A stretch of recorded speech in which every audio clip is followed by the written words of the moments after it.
Herbie, great job with you and Fowler last night. Where do you rank that game last night? I tend to agree with you. That Vince Young USC game was probably the best football game I've seen in person, and you had a lot of individual star power on the field with Reggie Bush and Matt Leinart, and the fact that Vince Young, the way he led his team to a victory. When and people forget, I mean, all year long, and especially that entire month leading up to that game, we weren't just talking about USC being the best team that year. We were talking about them maybe being the best ever. Mm-hmm. And to watch Texas go out and play the way they did, and I think it got Vince Young drafted where he ended up getting drafted that year as well. So yeah, that would probably be my greatest. But last night was right up there. I mean, listening to you say the first three quarters were okay, but the fourth quarter was great. I think, yeah, from an action standpoint, but to me, the game within the game was, even coming into it, was Deshaun Watson, after throwing for over 400 yards a year ago and putting up 40 points against Nick Saban and his defense, they were really mad, and they were determined to beat him down. And they did a really good job of that for the first 2.5 quarters. They got him rattled. They physically, I think, intimidated him. And the fact that he ends up winning the game the way he did, I think just kind of adds to his lore and his legacy and what he was able to do there in the fourth quarter. Where do you think the game changed? You know, I think the game, we were going to breaks, and I was saying to Chris, this has a weird feeling when it was 7-0. We got over the whole Sark is calling plays and all the storylines you prepare for. Now you're just reacting to the game. And it wasn't just 7-0 and then 14-0. It was that Clemson was completely derailed. And their leader, number 4, Deshaun Watson, they're all kind of looking to him to make plays, and he wasn't. And not only that, he kind of had a deer in the headlights look to him. I think it impacted the entire team. And it almost felt like it was an MMA battle or a boxing big boxing match where you're waiting for that next uppercut that could end the game early in the game if they go up 21-0.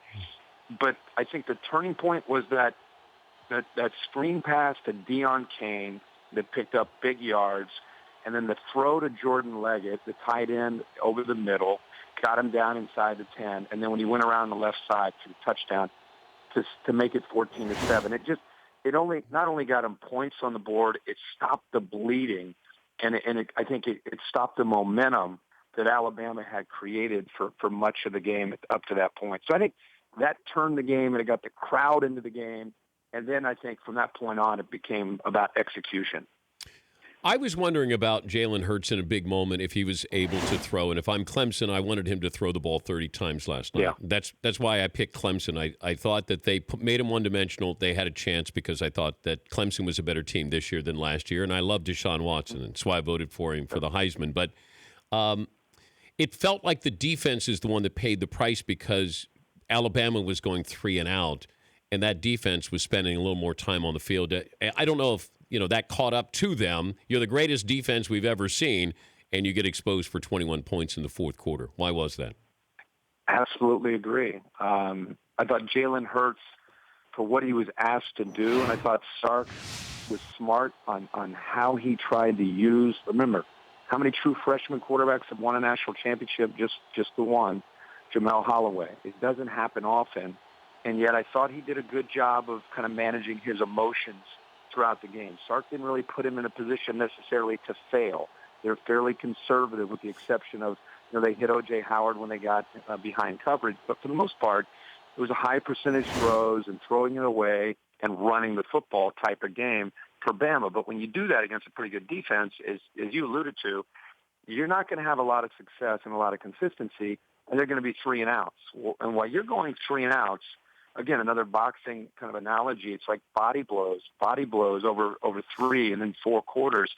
Clemson got up to 98 plays, and that Alabama defense was out on the field a lot. And we talked about it early in the broadcast, how would the depth or the lack thereof for Bama's defense, while their starting 11 are outstanding, you go against that up-tempo offense of Deshaun Watson. If they stay on the field, how will they hold up in that fourth quarter? And to give up 21 in the fourth quarter has as much to do with the mental and physical fatigue of going against 98 plays and the style of plays where they're chasing sideline to sideline and running around, chasing down Deshaun Watson and those Clemson Tigers. So, yeah, I think it ultimately definitely impacted the game. And Alabama doesn't give up 21 in a game, let alone 21 in a quarter. So, yeah, fatigue affected them. He's Kirk Herbstreit from the Mothership joining us, Dan Patrick Show. As we're going into that final play, I know people were shouting out that it was a pick play, and I said it's not a pick play, because you're grabbing. I think Alabama defensive back grabbed the wide receiver and just sort of pulled him down. He almost picked himself. But this is what I wanted to know, Herbie. If I'm Alabama's secondary, I go into the Seattle Seahawks mode of I'm going to be physical. I'll get a pass interference call. There's 6 seconds left. So why not just as the play starts, I just let you get off the line of scrimmage and I just grab you. And so now that clock, you have one play, first and goal at the 1 with 1 second to play for the national championship. So I'm forcing your hand there. Is that part of the game plan, or am I crazy about that? No, I think if we sit here and analyze it, just you and I sitting here talking the next morning or even, last night, if you're sitting around talking to people about certain plays in the game, that play comes up, obviously, and along with the other touchdown that Clemson had, where I thought that there's going to be an offensive pass interference or an illegal screen or pick. I thought the first touchdown to Jordan Leggett, the tight end, if you're going to call one, which, by the way, in college football, you rarely see that. It has to be so obvious to the officials to be willing to throw a flag. But I thought the one on Leggett could have potentially been called. I thought the last one was clean. But what you're describing, I think it's easy to sit here and say you should have done that. But, man, we were sitting there thinking, what's Clemson doing? They've still got 2 timeouts. Why aren't they using their timeouts? The clock's running down. Next thing you know, now they're down here. Pass interference, now they're down here. I mean, things are moving so fast, and that's part of, again, Clemson and the way they try to attack you. Next thing you know, just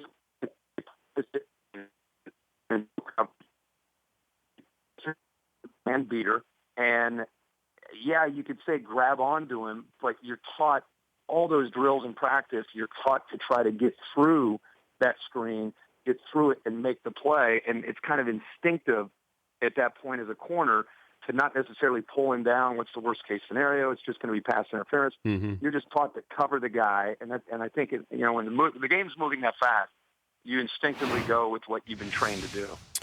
The most important question that I'll ask you: bigger arms, the referee Mike DeFee or Tim Tebow? I couldn't resist. I had to go there last night. It's close. It's close, but Mike looked good last night in his uni. But I gotta go with my man Tim. Tim's rocked up for sure. I said it because everybody had to be thinking the same thing. That my man he spent a little bit of extra time on the ice on the curls for sure. Who wears tighter shirts, Tebow or the referee Mike DeFee? Oh, that's Tim Tebow. Yeah, that's what I thought. Yeah, of course. There's no comparison.